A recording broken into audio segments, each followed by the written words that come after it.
Hello everyone, welcome to MCQ Pathshala. आज मुझे आसी साइंस एमसीक्यू जहाँ सीटी बीडी ओटीटी अत्यंत गुरुत्वपूर्ण। तो डेरी न करी चलते देखा आज प्रथम प्रश्न। Why is blood red in colour? Why is blood red in colour?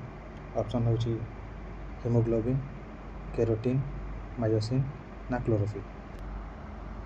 ताले यार सठिक आंसर कौन? यार सठिक आंसर कौन? यार सठिक आंसर हो हिमोग्लोबिन।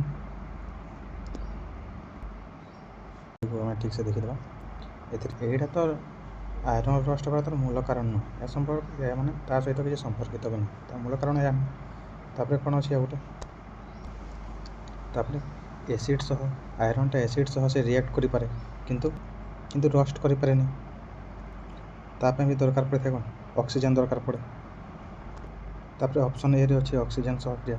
आयरन ऑक्सीजन सह तो रिएक्ट करि पारे किंतु केवल ऑक्सीजन सह नुह, ताको दरकार पड़े कौन? वाटर भी दरकार पड़े। तो आम सठिक आंसर कौन? Option B. ऑप्शन बी हो सठिक आंसर, जल और ऑक्सीजन सह क्रिया। तो आम सठिक आंसर कौन? जल और ऑक्सीजन सह क्रिया। ताले चलते देखा 3 number question. What is the largest organ in the human body? What is the largest organ in the human body? ए हूँ हार्ट, ब्रेन, स्किन ना लिवर? देखो हार्ट आम शरीर पर अत्यंत जरूरी है किंतु से बड़ नुहे। हार्ट रे कौन हुए से रक्त पंप करे।